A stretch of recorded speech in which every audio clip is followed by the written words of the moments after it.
today we like to explore myth and media, and today offering is Mickey 17. And this is a high concept sci-fi film that really digs into some ancient questions, like dressed in this future tech. And it's actually kind of cool, and it really gets into the ideas of what makes you or you special or particular.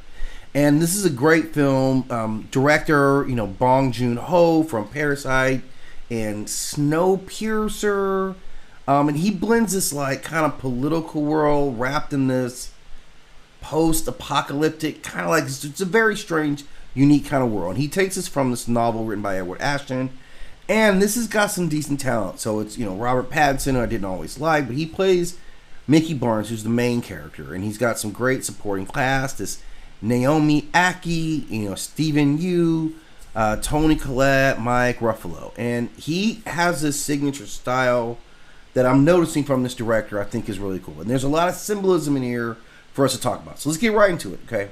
So the plot overview, without any spoilers, my dude, is that humanity is colonizing a frozen exoplanet called Niflheim.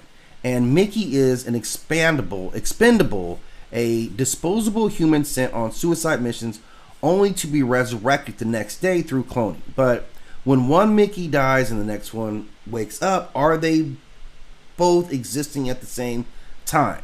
So things get really like crazy with the philosophical, political part of it. So let's dig right into it. And right off the bat, it's loaded with some real symbolism. As you see, its name Niflheim. This is not accidental, obviously. This is very symbolic. This tells a lot. So if we go to what is Niflheim in Norse mythology, this is Old Norse meaning mist home or world of fog. And it was one of the 9 realms in Norse cosmology. It is the primary realm of cold, darkness, ice, and mist, lying opposite of Muspelheim, which is the fiery world.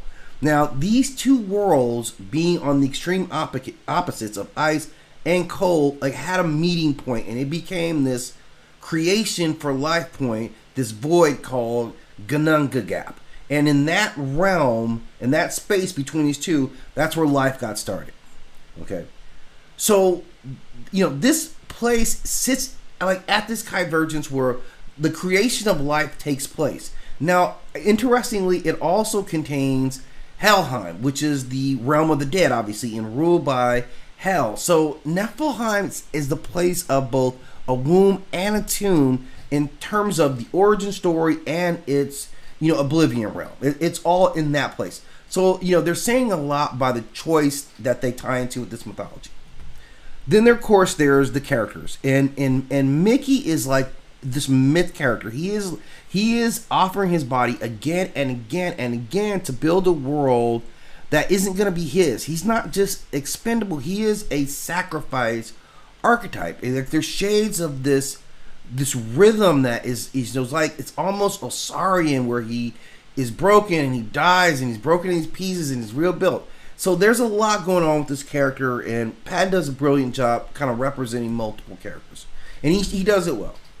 Then there's this commander figure, which is Mark Ruffalo, and he presents like this kind of maniacal, oppressive leadership. Like, he really represents like the billionaire archetype who wants to go into space and run things in his own way, and that's what comes out of it. Then there's the character Natasha, who's his like anchor to humanity. She reminds him of emotion and love and rebellion, and so there's some great interaction. And what we see, what the movie really points at, is questions like identity and the soul itself. Like, can you replicate a soul? Are you just copying data? And this kind of goes to the idea of the soul versus this life force. That they're two different things. Like they can't exist without each other. It's that this life itself is linked to this soul. They are components. So it's so it challenges a lot. And then we're talking about cloning and replacement. And this is a warning about the future where the soul is kind of replaced with service. Its individuality is overwritten by this productivity. And of course, there is this space exploration component, which you can't get around. It's the central theme here. And the colonists can't survive without exploiting Niflheim's ecosystem. And this is like, it's a very old colonial story. They're just wearing spacesuits. and it ties into just like Niflheim is this cold, wild, unknowable world. Like, it's not a tameable world. And, he kind of becomes this interesting character that represents, layers of friendship, layers of loneliness, because we see these like massive dynamics with his girlfriend and Stephen Young, who plays his best friend, who's like the worst friend of all time. And he never really gets his in the end. But the film kind of forces you to sit back and think about some pretty deep concepts, because there's an interplay between a couple of the multiples. I'm not going to give anything away. That gets very interesting when you see these moments where I am me and you are the clone, and we see it kind of repeated over and again. But these guys are so different that it really brings to life that component is true. And at what point am I continuing on this line, which is going to challenge a lot about space, like real space exploration. They're not going to bring you, like, you're not going to make it in space, but some version of you, maybe some like clone of you, or some uploaded consciousness of you does, which is kind of what we're talking about. So a lot of deep themes that they pack in this movie. I thought it was well executed. And for me, always, anytime you get so much mythology and actually symbolism and like deep concepts like cloning, ideas of the soul and identity and space exploration all in one, I feel really good about it. So it's definitely a film I should check out, and we're going to explore some of the concepts in there, especially when we talk about the soul itself and the idea of cloning and copying.